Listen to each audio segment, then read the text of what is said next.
Hello, everybody. Welcome back to the Goof Troop Ep.2 post-game rant. We're glad you've joined us.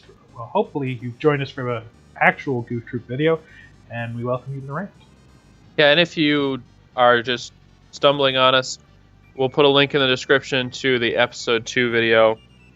You can also find our Episode 1 video on our channel. We're kind of going to play through the whole game, so that's pretty cool. Play this game tons as kids, and so we basically can run through it without too much trouble. We're not speedrunners or anything. It really is kind of a let's play, but, you know, we've been having fun with it. I have. See, I remember these games where you've got... They don't save anything. It's all... Right. You've got the code to put in at the end. Yeah, I hate them. But Yeah, that's okay. Okay, because I remember sitting there in the basement where we had our console set up. We've got these pieces of paper with all of these codes written down, and we've never labeled them properly. It's just a bunch of codes. Yeah, well, and you know, too, I don't know if you remember this part, but when we were first playing this game and we didn't know, like, every puzzle in every room and where to go for everything, and we're figuring it all out, one day we were messing around with the password playing Guess the Password, and we actually guessed the password to the last level of the game. So we were able to play the last level of the game. Without playing the rest of the game. Right, yeah. So we just, like, suddenly got to the end, and that was pretty neat. Well, I mean, it's only a code of, what, four different things on a list of 4 or 5? Yeah, I 5 think of it's a 4x5 Yeah. code input. Yeah, I mean, you're bound to get at least one of them. yeah. You know, but it's a totally different time than, like, now where we're playing XCOM and, like, saving and reloading every turn just to get the right dice roll on your, you know, your character shooting. Yeah, or like when you actually get killed in, say a first-person shooter, you've got to reload back to your checkpoint. Right. Instead of, oh, guess you have to restart the game. Yeah, and so... But I then don't know, again, the game's shorter. Yeah, I mean, it's a limitation of the hardware, really. Yeah, there's no spot to save it on these cards. At least Right, not on this and- particular card. There would be no spot. And I imagine the save file for this game would be a little bit bigger if you're going to try to save, like, every little thing. Well, I don't know. since all of the rooms reset when you leave and come back in, they're not saving anything. Right. The only thing saved is the position of the stuff in the room with you. And Right, like what door did you come in? Yeah. I think they might save if you've already dug up an area. Like the shovel rooms. I think it produces less. Like, you can come back in and everything will be not dug. But when you dig it up, it will produce less fruit than the first time.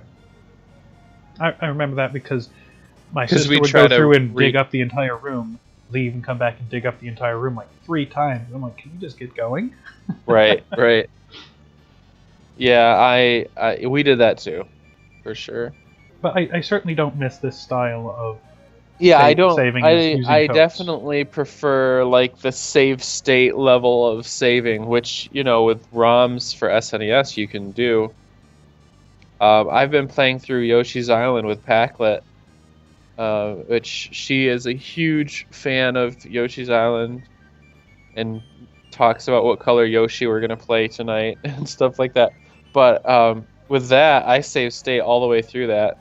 See, that makes the game ludicrously easy because, I didn't make that jump. Let me just jump back 30 seconds. Well, I usually, like, save state at the beginning of the room that you're in, but, like, yeah, it does make it easy, which is exactly what you want when you're trying to play through a level before going to bed with your little 2-year-old. You know, I don't have to show off to her my elite skills. Also, frankly, my controller is really weird.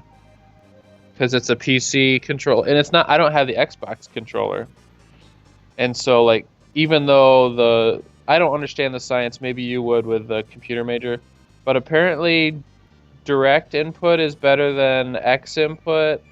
But Microsoft basically said X input is the way we're going now with our Xbox controllers, and then every computer game manufacturer ever said, "Oh, okay, well, we're gonna make all our games to only work with an Xbox controller."